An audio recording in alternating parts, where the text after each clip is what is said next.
ಕ್ಲಾಸ್ಗೆ ಸ್ವಾಗತ. ಈಗಾಗಲೇ ಪೊಲೀಸ್ ಪರೀಕ್ಷೆಗೆ ಕೆಲವೇ ಒಂದು ದಿನ ಬಾಕಿ ಇದ್ದು, ಅದರಲ್ಲಿ ಮಹತ್ವವಾಗಿ ಕರ್ನಾಟಕದ ಮೇಲೆ ವಿಶೇಷವಾಗಿ ಪ್ರಶ್ನೆಗಳನ್ನು ಕೇಳುವ ಕಾರಣದಿಂದಾಗಿ ಕೇಳಿದವ್ರಿಗೆ ಈ ಕಾರಣದಿಂದಾಗಿ ಕರ್ನಾಟಕ ಸರ್ಕಾರ ಅಂತ ನೇಮಕ ಮಾಡಿದಂಥ ಪ್ರಮುಖ ಸಮಿತಿಗಳು ಮತ್ತು ಆಯೋಗಗಳ ಮೇಲೆ ಈ ತರಗತಿಯನ್ನು ಮಾಡೋಣ ಅಂತ. ಮೊದಲೇ ಯಾವ ವಿಷಯದ ಮೇಲೆ ಮಾಡಿದರೆ ಉದ್ಯೋಗ ಮತ್ತು ಭಾಷೆಗಳ ಸಂಬಂಧಿಸಿದ ಸಮಿತಿಗಳನ್ನು ಕರ್ನಾಟಕ ಸರ್ಕಾರ ನೇಮಕ ಮಾಡ್ತಾ ಬಂದಿದೆ. ಅದರಲ್ಲಿ ಡಾಕ್ಟರ್ ಸರೋಜಿನಿ ಮಹರ್ಷಿ ಸಮಿತಿ ಅಂತ ನೋಡ್ತೀವಿ. ಡಾಕ್ಟರ್ ಸರೋಜಿನಿ ಮಹರ್ಷಿ ಸಮಿತಿಯು ಈ ಸಮಿತಿ ಫ್ರೇಮ್ ಮಾಡಿದ್ದು ಸ್ಥಾಪನೆ ಮಾಡಿದ ಯಾವಾಗಂದ್ರೆ 1983 ಇದನ್ನು ಫ್ರೇಮ್ ಮಾಡ್ತಾರೆ. ಮತ್ತು ಇದು ರಿಪೋರ್ಟ್ ಕೊಡೋದು ಯಾವಾಗಂದ್ರೆ 1986 ಡಾಕ್ಟರ್ ಸರೋಜಿನಿ ಮಹರ್ಷಿ ಸಮಿತಿ ರಿಪೋರ್ಟನ್ನು ಕೊಡುತ್ತಾ. ಏನಿದ್ರ ಉದ್ದೇಶ, ಯಾವ ಕಾರಣಕ್ಕಾಗಿ ಡಾಕ್ಟರ್ ಸರೋಜಿನಿ ಮಹರ್ಷಿ ಸಮಿತಿಯನ್ನು ಫ್ರೇಮ್ ಮಾಡಿದರು ಅಂತ ಕೇಳಿದಾಗ, ಕರ್ನಾಟಕದಲ್ಲಿ ಕನ್ನಡಿಗರಿಗೆ ಉದ್ಯೋಗದಲ್ಲಿ ಮೀಸಲಾತಿಯನ್ನು ನೀಡಬೇಕು. ಕರ್ನಾಟಕದಲ್ಲಿ ಕನ್ನಡಿಗರಿಗೆ ಉದ್ಯೋಗದಲ್ಲಿ ಮೀಸಲಾತಿ ಆದ್ಯತೆ ನೀಡುವ ಕುರಿತು ಶಿಫಾರಸು ಮಾಡಲು ರಚನೆಯನ್ನು ಮಾಡಲಾಯಿತು. ಖಾಸಗಿ ಮತ್ತು ಸಾರ್ವಜನಿಕ ವಲಯಗಳಲ್ಲಿ ಕನ್ನಡಿಗರಿಗೆ ಆದ್ಯತೆ ನೀಡಲು ಸೂಚಿಸಿತು. ಡಾಕ್ಟರ್ ಸರೋಜಿನಿ ಮಹರ್ಷಿ ಸಮಿತಿ ಏನು ಹೇಳ್ತಪ್ಪ ಅಂದ್ರೆ, ಇದು ಕರ್ನಾಟಕದಲ್ಲಿ ಮೊದಲ ಕನ್ನಡಿಗರಿಗೆ ಆದ್ಯತೆಯನ್ನು ನೀಡಬೇಕು. ಅದರಲ್ಲೂ ಖಾಸಗಿ ವಲಯ ಮತ್ತು ಸಾರ್ವಜನಿಕ ವಲಯ ಎರಡೂ ವಲಯದಲ್ಲೂ, ಖಾಸಗಿ ವಲಯ ಪ್ರೈವೇಟ್ ಸೆಕ್ಷನ್ ಇರುತ್ತಲ್ಲ, ಈ ಪ್ರೈವೇಟ್ ಸೆಕ್ಟರಲ್ಲಿಯೂ ಸಹ ಕನ್ನಡಿಗರಿಗೆ ಆದ್ಯತೆಯನ್ನು ನೀಡಬೇಕು.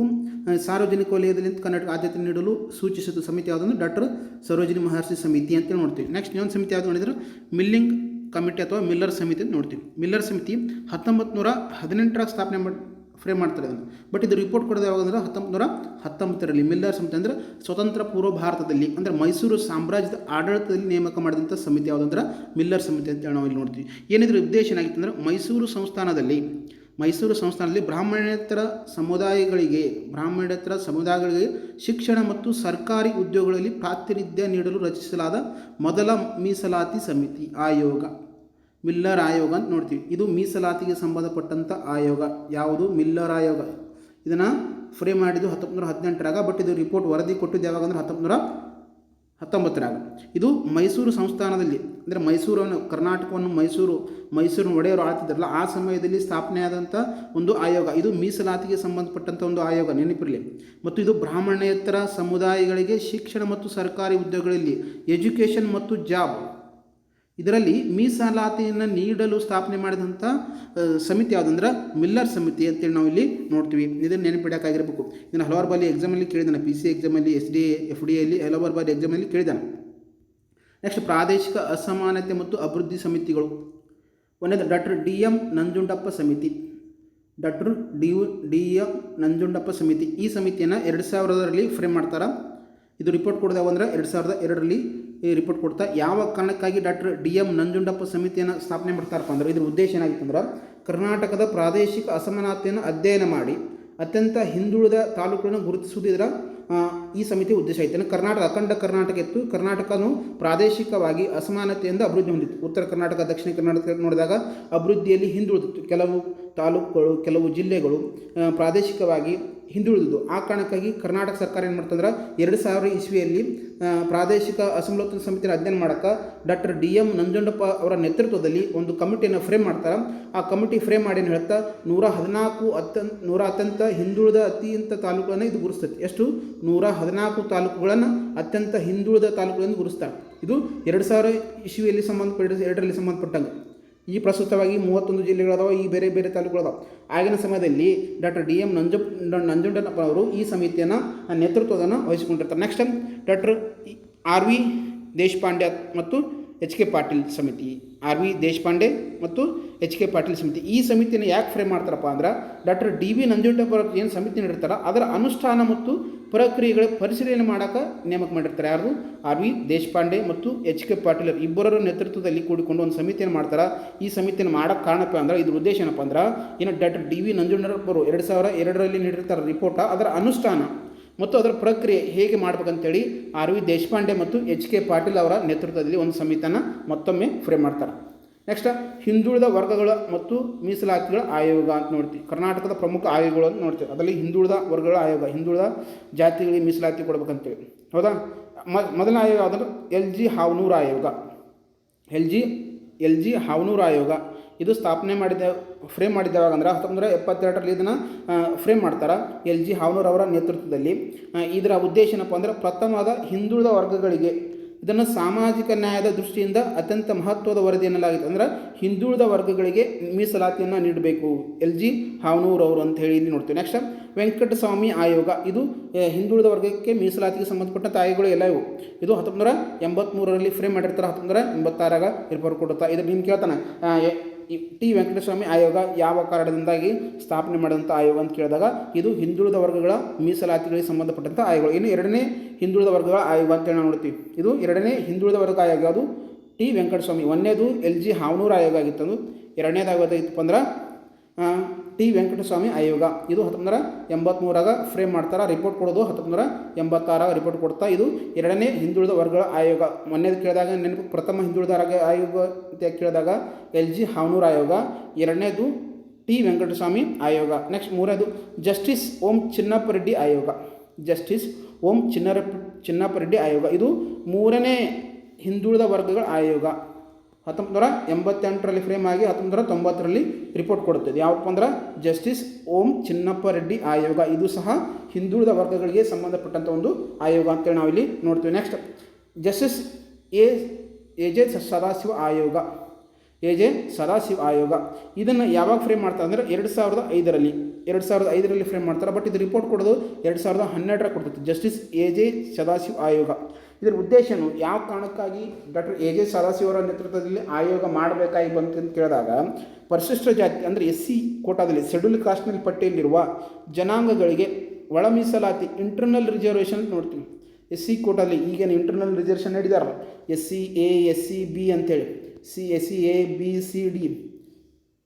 ಇದಕ್ಕಿಂತ ಮುಂಚೆ ಜಸ್ಟಿಸ್ ಎ ಜೆ ಸದಾಶಿವ ಅವರ ನೇತೃತ್ವದಲ್ಲಿ ಒಂದು ಆಯೋಗ ನೆನಪಾಗಿತ್ತು. ಅಂದ್ರೆ ಪರಿಶಿಷ್ಟ ಜಾತಿಯಲ್ಲಿ ಒಳ ಮೀಸಲಾತಿಯನ್ನು ಕೊಡೋಕೆ ಮತ್ತು ವರ್ಗೀಕರಣ ಕುರಿತು ಪರಿಶೀಲನೆ ಮಾಡೋಕೆ ಈ ಸಮಿತಿಯನ್ನು ನೇಮಕವನ್ನು ಮಾಡಿತ್ತು. ಯಾವುದು? ಕರ್ನಾಟಕ ಸರ್ಕಾರ. Next justice HN Nagamohan Das ಸಮಿತಿ. Doctor justice HN Nagamohan Das ಸಮಿತಿ. ಇದು ಸಹ ಏನು ಜಸ್ಟಿಸ್ ಎ ಜೆ ಸದಾಶಿವ ಆಯೋಗ ನೇಮಕ ಮಾಡಿತ್ತಲ್ಲ, ಅದರ ವಿಷಯದ ಮೇಲೆ ಇದು ನೇಮಕ ಮಾಡಿದಂಥ ಒಂದು ಸಮಿತಿ. ಇದು ಸಹ ಪರಿಶಿಷ್ಟ ಜಾತಿಯಲ್ಲಿ ಏನು 15% ಮೀಸಲಾಯ್ತಲ್ಲ, ಅದನ್ನು 15ರಿಂದ 17ವರೆಗೆ ಏರಿಸಿ ಹಾಗೂ ರೆಕಮೆಂಡ್ ಮಾಡಿತ್ತು. ಹಾಗೂ ಪರಿಶಿಷ್ಟ ಪಂಗಡ ST 3% ಇತ್ತು, ಅದನ್ನು 7%ಗೆ ಹೆಚ್ಚಿಸಲು ಶಿಫಾರಸು ಮಾಡಿದಂಥ ಸಮಿತಿ ಯಾವುದಂದ್ರೆ ಜಸ್ಟಿಸ್ HN ನಾಗಮೋಹನ್ ದಾಸ್ ಸಮಿತಿ. ಈ ಸಮಿತಿ ಪರಿಶಿಷ್ಟ ಜಾತಿಗೆ ನಮ್ಮಲ್ಲಿ 15% ಮೀಸಲಾತಿತ್ತು, ಅದನ್ನು 17% ಹೆಚ್ಚಿಗೆ ಮಾಡಿದರು. STಗೆ 3% ಮೀಸಲಾತಿತ್ತು, ಅದನ್ನು 7%ಗೆ ಹೆಚ್ಚಿಗೆ ಮಾಡಲು ಶಿಫಾರಸು ಮಾಡಿದಂಥ ಸಮಿತಿ ಯಾವುದಂತ ಕೇಳಿದಾಗ ಜಸ್ಟಿಸ್ HN ನಾಗಮೋಹನ್ ದಾಸ್ ಸಮಿತಿ. ಈ ಯಾವ ಕಾರಣಕ್ಕಾಗಿ ಸಮಿತಿಗಳು ಮಹತ್ವವಾಗಿದೆ ಅಂದರೆ KEದವರು ಪರೀಕ್ಷೆ ನಡೆಸ್ತಾರೆ, ಕರ್ನಾಟಕ ಎಕ್ಸಾಮಿನೇಷನ್ ಅಥಾರಿಟಿ ಅವರು ಪರೀಕ್ಷೆ ನಡೆಸುವ ಕಾರಣದಿಂದಾಗಿ ಕರ್ನಾಟಕ ಸರ್ಕಾರಗಳು ನೇಮಕ ಮಾಡಿದಂಥ ಪ್ರಮುಖ ಸಮಿತಿಗಳು ಆಯೋಗಗಳು ಯಾವ ಉದ್ದೇಶದ ಆಧಾರದ ಮೇಲೆ ಮತ್ತು ಯಾವ ವರ್ಷದಲ್ಲಿ, ನಿಮ್ಗೆ ಆ ವರ್ಷಶಾನ ನೆನಪಿಡೋಕ್ಕೆ ಸಾಧ್ಯ ಆಗಿರ್ಬೇಕು. ನೆಕ್ಸ್ಟ್ ಗಡಿ ವಿವಾದ ಮತ್ತು ಪರಿಸರ ಸಮಿತಿಗಳು ನೋಡ್ತೀವಿ ನಾವು. ಕರ್ನಾಟಕದ ಗಡಿ ವಿವಾದ ಮತ್ತು ಪರಿಸರ ಸಮಿತಿಗಳು ಯಾವೆಲ್ಲ ಸಮಿತಿ? ಮೆಹರ್ ಚಂದ್ ಮಹಾಜನ್ ಆಯೋಗ. ನೀವು ನೋಡ್ತೀರಿ ಇಲ್ಲಿ ಮ್ಯಾಪ್ದಲ್ಲೇ ನೋಡ್ಬೋದು. ಗಡಿ ವಿವಾದ ಅಂತ ನೋಡಿದಾಗ ನಮ್ಮ ಬೆಳಗಾವಿ ಕಂಡೇ ಬರ್ತದೆ, ಕರ್ನಾಟಕದಲ್ಲಿ ಬೆಳಗಾವಿ. ಯಾಕೆ ಇದನ್ನು ಸ್ಥಾಪನೆ ಮಾಡಿದ್ರು ಅಂತ ಕೇಳಿದಾಗ ಕರ್ನಾಟಕ, ಮಹಾರಾಷ್ಟ್ರ ಮತ್ತು ಗೋವಾ ಗಡಿ ವಿವಾದ ಇತ್ಯರ್ಥಪಡಿಸಲು ಕೇಂದ್ರ ಸರ್ಕಾರದಿಂದ ರಚನೆ ಆದಂಥ ಆಯೋಗ ಅಂದ್ರೆ ಮಹಾಜನ್ ಆಯೋಗ. 1966ರಲ್ಲಿ ನಿಮ್ಗೆ ಕೇಳ್ತಾನೆ ಮಹಾಜನ್ ಆಯೋಗ ಸ್ಥಾಪನೆ ಆದ ವರ್ಷ ಯಾವುದಂತ ಕೇಳ್ತಾನೆ. 1966ರಲ್ಲಿ ಕೇಂದ್ರ ಸರ್ಕಾರದಿಂದ ರಚನೆ ಆಗಿದ್ದು, ರಾಜ್ಯ ಸರ್ಕಾರದಿಂದ ಅಲ್ಲ, ನೆನಪಿರಲಿ. ಕೇಂದ್ರ ಸರ್ಕಾರದಿಂದ ರಚನೆ ಆದಂಥ ಆಯೋಗ ಮಹಾಜನ್ ಆಯೋಗ. ಮೆಹರ್ ಚಂದ್ ಮಹಾಜನ್ ಆಯೋಗ 1966ರಲ್ಲಿ ಸ್ಥಾಪನೆ ಆಯಿತು. ಏನು ಉದ್ದೇಶಪ್ಪ ಅಂದ್ರೆ ಕರ್ನಾಟಕ, ಮಹಾರಾಷ್ಟ್ರ ಮತ್ತು ಗೋವಾ ನಡುವೆ ಗಡಿ ವಿವಾದ ಇತ್ಯರ್ಥಪಡಿಸಲು ಕೇಂದ್ರ ಸರ್ಕಾರದಿಂದ ರಚನೆ ಆದಂಥ ಆಯೋಗ. ಇಲ್ಲಿ ಭಾಗದಲ್ಲಿ ಮ್ಯಾಪ್ ನೋಡ್ತಿರಲ್ಲ, ಗಮನಿಸ್ಬೋದು. ಮ್ಯಾಪ್ ಇಲ್ಲಿ ಕಾಣುತ್ತೆ ನೋಡಿ.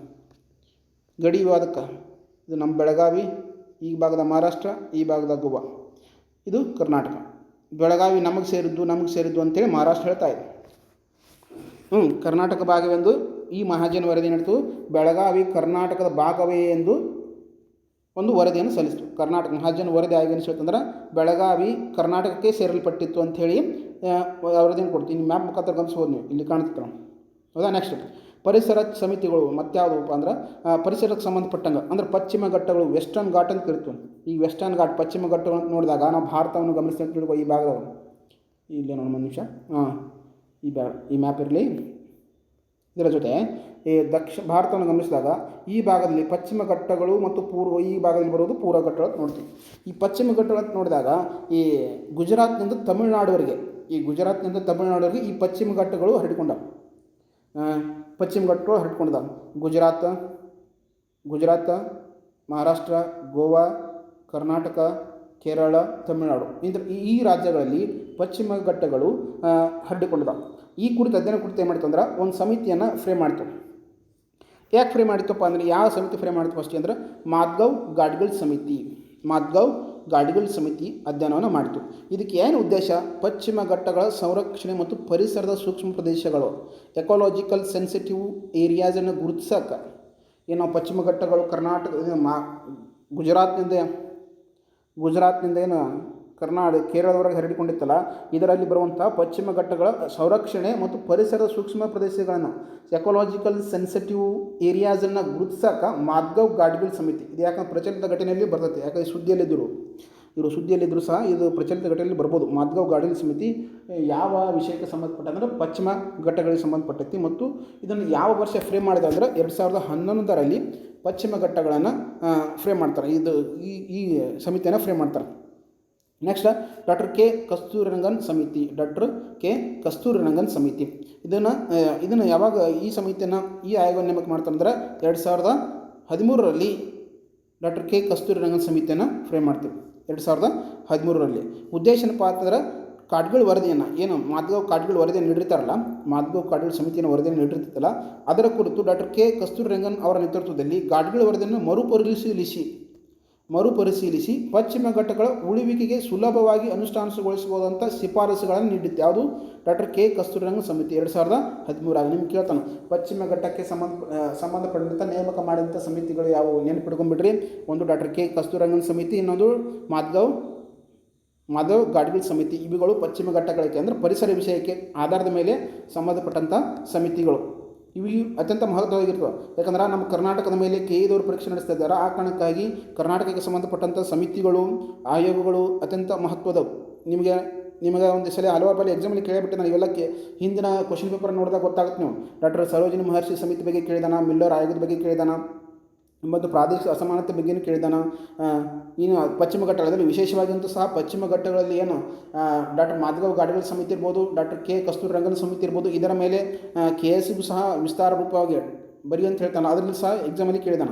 ಯಾರೆಲ್ಲ ನಿಮ್ಮ ಅಭ್ಯರ್ಥಿಗಳು ಓದ್ತಾ ಇದ್ದಿರಲ್ಲ, ಇನ್ನೂ ಇದ್ರ ಬಗ್ಗೆ ಆಳವನ್ನು ಅಧ್ಯಯನ ಮಾಡಿರಿ. ಇದ್ರ PDF ನಿಮ್ಗೆ ಟೆಲಿಗ್ರಾಮ್ ಚಾನಲ್ ಸಿಗ್ತೈತಿ, ಫ್ರೀಯಾಗಿ PDF ಸಿಗ್ತೈತಿ. ಫ್ರೀಯಾಗಿ ಈ PDF ನಿಮ್ಗೆ SS ಅಕಾಡೆಮಿ ಟೆಲಿಗ್ರಾಮ್ ಚಾನಲಲ್ಲಿ ಲಭ್ಯ ಐತಿ. ಲಿಂಕನ್ನು ಈ ವಿಡಿಯೋ ಕೆಳಗಡೆ ಡಿಸ್ಕ್ರಿಪ್ಷನಲ್ಲಿ ಕೊಟ್ಟಿರ್ತೀನಿ. ಯೂಟ್ಯೂಬ್ ಲಿಂಕ್, ಟೆಲಿಗ್ರಾಮ್ ಚಾನಲ್ ಲಿಂಕನ್ನು ನೀವು ಕ್ಲಿಕ್ ಮಾಡಿದ್ರೆ ಟೆಲಿಗ್ರಾಮ್ ಚಾನಲ್ ಓಪನ್ ಆಗುತ್ತೆ. ಈ PDF ನೀವು ಡೌನ್ಲೋಡ್ ಮಾಡಿಕೊಂಡು ಅಧ್ಯಯನವನ್ನು ಮಾಡ್ಬೋದು. ಇನ್ನೂ ಹಲವಾರು ರೀತಿಯ ಪ್ರಚಲಿತ ಘಟನೆಗಳ ಕುರಿತು ನೋಟ್ಸ್ ಇದೆ, ಬುಕ್ಸ್ ಇದೆ. ನಿಮ್ಗೆ ಯಾರೆಲ್ಲ ಸ್ನೇಹಿತರಿಗೂ ಪೊಲೀಸ್ ಎಕ್ಸಾಮ್ ಜೊತೆಗೆ ಯಾರು ವಿಲೇಜ್ ಅಕೌಂಟೆಂಟ್ಗೆ ಪ್ರಿಪೇರ್ ಆಗ್ತಾ ಇದ್ದರೆ, VOಗೆ ವಿಲೇಜ್ ಅಡ್ಮಿನಿಸ್ಟ್ರೇಷನ್ ಆಫೀಸರ್ ಅಂತೇಳಿ, ಗ್ರಾಮ ಲೆಕ್ಕ ಆಡಳಿತಾಧಿಕಾರಿ ಅಂತ ಕರಿತೀವಿ. ಇನ್ನು KSRP ಎಕ್ಸಾಮ್ ಬರ್ತಾ ಇದೆ. KEದವರು ನಡೆಸುವಂಥ ಎಕ್ಸಾಮ್ಗಳಿಗೆ ಮತ್ತು KPSC ನಡೆಸುವಂಥ ಎಕ್ಸಾಮ್ಗಳಿಗೆ ಇವತ್ತು ಪೇಪರಲ್ಲಿ ಬಂದಿತ್ತು. KS ಅಧಿಸೂಚನೆಯನ್ನು ಶೀಘ್ರದಲ್ಲೇ ಹೊರಡಿಸಲಾಗುವುದು. UPSC ಮಾದರಿಯಲ್ಲಿ, ಅಂದರೆ UPSC ಹೆಂಗೆ ಕ್ಯಾಲೆಂಡರ್ ಪ್ರಕಾರ ಎಕ್ಸಾಮ್ ನಡೆಸ್ತೀವಿ ಹಂಗೆ 10 ತಿಂಗಳ ಒಳಗಾಗಿ ಪರೀಕ್ಷೆಯನ್ನು ಮುಗಿಸ್ತೀವಿ ಅಂಥೇಳಿ KPSC ಕಾರ್ಯದರ್ಶಿಯಾದಂತಹ ಜ್ಯೋತಿಯವರು ಇತ್ತೀಚೆಗೆ ಒಂದು ಸ್ಟೇಟ್ಮೆಂಟನ್ನು ಸಹ ಕೊಟ್ಟಿದ್ದಾರೆ. ಆ ಕಾರಣಕ್ಕಾಗಿ ಯಾರೆಲ್ಲ ಸ್ಪರ್ಧಾತ್ಮಕ ಪರೀಕ್ಷೆಗೆ ಸಂಬಂಧಪಟ್ಟಂಥ ವಿಷಯಗಳಿಗೂ ಅಧ್ಯಯನ ಮಾಡ್ತಾ ಇದ್ದೀರಿ, ನನ್ನ ಅಕಾಡೆಮಿಯನ್ನು ಸಬ್ಸ್ಕ್ರೈಬ್ ಮಾಡ್ಕೊಳ್ಳಿ. ಮತ್ತು ನನ್ನ ಟೆಲಿಗ್ರಾಮ್ ಚಾನಲ್ಗೆ ಜಾಯ್ನ್ ಆದರೆ ಫ್ರೀ PDF ಈ ರೀತಿಯಾದಂಥ ಫ್ರೀ PDF ನಿಮಗೆ ಅವೈಲೇಬಲ್ ಸಿಗ್ತಾವೆ. ಮತ್ತು ನಿಮಗೆ 6 ಮಂತ್ ಕರೆಂಟ್ ಅಫೇರ್ಸ್ ಅವೈಲೇಬಲ್ ಇತ್ತು. ಪ್ರೆಸೆಂಟಾಗಿ 6 ಮಂತ್ ಕರೆಂಟ್ ಅಫೇರ್ಸ್ ಅವೈಲೇಬಲ್ ಇತ್ತು. ಅದು KS ಪೇಪರ್ಗೆ ಏನು ನೀವು ಬರೀತಿರಲ್ಲ ಆ ಲೆವೆಲ್ಗೆ ಸಂಬಂಧಪಟ್ಟಂಥ ಒಂದು ಕರೆಂಟ್ ಅಫೇರ್ಸ್, ಒಂದು ಬೃಹತ್ತಾದಂಥ ಒಂದು ಕರೆಂಟ್ ಅಫೇರ್ಸ್ ಸಂಬಂಧಪಟ್ಟಂಥ ಒಂದು ಬುಕ್ ಐತೆ. ಮತ್ತು ಇನ್ನೂ ಹಲವಾರು ವಿಷಯಗಳಿಗೆ ಸಂಬಂಧಪಟ್ಟಂಥ ನೋಟ್ಸ್ ಇದೆ, ಕರೆಂಟ್ ಅಫೇರ್ಸ್ ಇದೆ. ನಿಮಗೆಲ್ಲ ಯಾರೆಲ್ಲ ಸ್ನೇಹಿತರು ಪರೀಕ್ಷೆಯನ್ನು ಓದ್ತಾ ಇದ್ರಿ ಅವರಿಗೆ ಅನುಕೂಲ ಆಗುತ್ತಾ. ಆ ಕಾರಣಕ್ಕಾಗಿ ಈ ವಿಡಿಯೋನ ಶೇರ್ ಮಾಡಿ, ನಮ್ಮ ಚಾನಲ್ನ ಸಬ್ಸ್ಕ್ರೈಬ್ ಮಾಡ್ಕೊಂಡು ಅಂತೇಳಿ. ಹಾಗೆ ಮುಂದಿನ ತರಗತಿಗಳು ಫ್ರೀಯಾಗಿ ಕ್ಲಾಸನ್ನು ಮಾಡಿಕೊಡ್ತಾ ಇದ್ದೀವಿ. ವಿಲೇಜ್ ಅಕೌಂಟೆಂಟ್ಗೆ ಇರ್ಬೋದು, KSRP KSRP ಎಕ್ಸಾಮ್ ಬರ್ತಾ ಇದೆ, ಲ್ಯಾಂಡ್ ಸರ್ವರ್ ಎಕ್ಸಾಮ್ ಬರ್ತಾ ಇದೆ. KEದವರು ನಡೆಸಿದ ಹಲವಾರು ಅಧಿಸೂಚನೆ ಹೊರಡಿಸಿದ್ದಾರೆ. ಮತ್ತು ಕ್ರೈಸ್ಟ್ ವಸತಿ ಶಾಲೆಗಳಲ್ಲಿರುವಂಥ ನೇಮಕಾತಿಗಳನ್ನು ಸಹ KEದವರಿಗೆ ಕೊಟ್ಟಿದ್ದಾರೆ. ಈ ಕಾರಣಕ್ಕಾಗಿ KE ಅಂತ ನಡೆಸುವಂತಹ ರೀತಿಯಲ್ಲಿ ಸಿಲೆಬಸ್ ವೈಸ್ ನೋಟ್ಸ್ ಅವೈಲೇಬಲ್ ಇದೆ ಮತ್ತು ಕರೆಂಟ್ ಅಫೇರ್ಸ್ ಅವೈಲೇಬಲ್ ಇದೆ. ಹೌದಾ? ನೀವು ಈ ಕರೆಂಟ್ ಅಫೇರ್ಸ್ ಬೇಕಾಗಿತ್ತಂದರೆ ನನ್ನ ನಂಬರ್ ಆದಂಥ 7259300526 ಈ ನಂಬರ್ಗೆ ನೀವು ಕಾಂಟ್ಯಾಕ್ಟ್ ಮಾಡಿದರೆ ನಿಮ್ಗೆ PDF ನೋಟ್ಸ ಅವೈಲೇಬಲ್ ಅದಾವ. ಮತ್ತು ಟೆಲಿಗ್ರಾಮ್ ಚಾನಲ್ಗೆ ಜಾಯ್ನ್ ಆದರೂ ಸಹ ಅಲ್ಲಿ ಕೆಲವೊಂದು ನಿಮ್ಗೆ PDF ಫ್ರೀಯಾಗಿ ಸಿಗ್ತಾವೆ. ಇದೇ ರೀತಿ ಮಾಹಿತಿಗಾಗಿ SS ಅಕಾಡೆಮಿಯನ್ನು ಫಾಲೋ ಮಾಡಿ ಸಬ್ಸ್ಕ್ರೈಬ್ ಮಾಡ್ಕೊಳ್ಳಿ. ಮತ್ತು ಹಾಗೆ ಇನ್ಸ್ಟಾಗ್ರಾಮ್ದಲ್ಲಿ ಶಿವರಾಜ್ ಸರ್ ಅಂತೇಳಿದೆ ID ಇದೆ, ಅದನ್ನು ನೀವು ಫಾಲೋ ಸಹ ನೀವು ಮಾಡ್ಕೋಬೋದು.